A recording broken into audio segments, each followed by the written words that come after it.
वाढदिवसाच्या शुभेच्छा. सिटी सरकारी शिक्षकांचे शिक्षण महाविद्यालय बेळगाव येथे आयोजित आयटी फॉर चेंज यांच्या वतीने टीएससीआरटीचा प्रकल्प टेक्नो पॅडागॉगिक वर्कशॉप याचे प्रथम दिवसाचे इतिवृत्त मी आज तुम्हासमोर सादर करत आहे. 26 नोव्हेंबर 2024 रोजी सर्व शिक्षक सभांगणामध्ये जमले असता सिटी प्रिन्सिपल जॉइंट डायरेक्टर श्रीमान एन श्रीकंठय्या यांच्या अध्यक्षतेखाली कार्यक्रमाची सुरुवात झाली. सूत्रसंचालन श्रीमती वाळेकुत्री मॅडम यांनी कार्यक्रमाचे प्रास्ताविक सुरू करून केले व सर्वांचे पुष्प देऊन स्वागत करण्यात आले. अध्यक्षीय भाषणामध्ये सरांनी आम्ही जेव्हा लहान होतो त्यावेळी आजच्यासारखे तंत्रज्ञानाची उपलब्धता नव्हती, परंतु आज आपण आपल्या वर्गखोलीमध्ये शिक्षण देत असताना हे तंत्रज्ञान वापरणे अत्यावश्यक आहे हे समजावून सांगितले.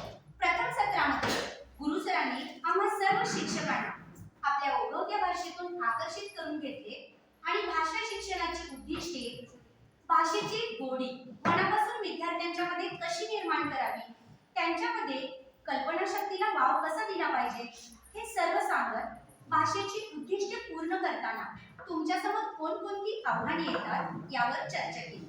भाषेच्या किमान पातळीसाठी इनपुट आवश्यक आहे. त्यासाठी विद्यार्थ्यांना व्यक्त होण्यास वाव देणे व LSRW चा योग्य प्रमाणे वापर करणे आवश्यक आहे असे त्यांनी आम्हाला सांगितले.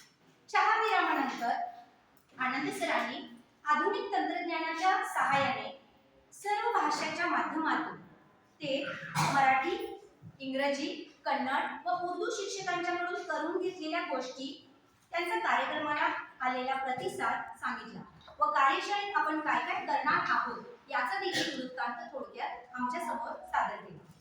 जेवणाच्या विरामानंतर पुन्हा गुरुसरांनी सर्वांना एका काल्पनिक विश्वात नेले व स्वतःच्या शब्दाद्वारे समुद्र किनाऱ्यावर भेळ खाण्याचा आस्वाद आम्हा सर्वांना दिला व अनुभव डोळे बंद करून सर्व शिक्षकांनी अनुभवला.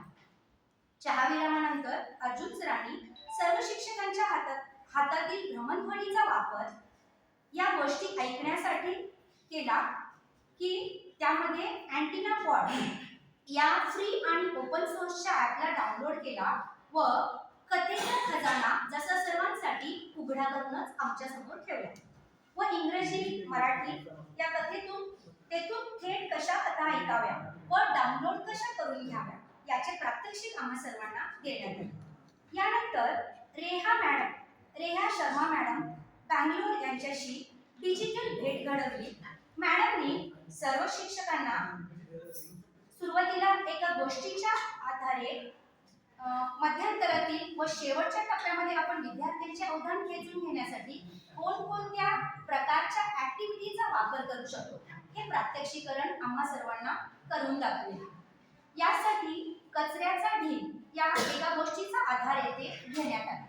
शेवटी 5 शिक्षकांचे 5 गटामध्ये विभाजन करून त्यांना 62 गोष्टी विभागून दिल्या गेल्या व उद्या येते वेळेचा गृहपाठ पूर्ण करून नेण्यासाठी सांगितले. येथे प्रथम दिवसाचा अंत म्हणजे प्रथम दिवस येथे संपला व हे थोडक्यात एका दिवसाचे वृत्त मी तुम्हा सर्वांसमोर सादर केले.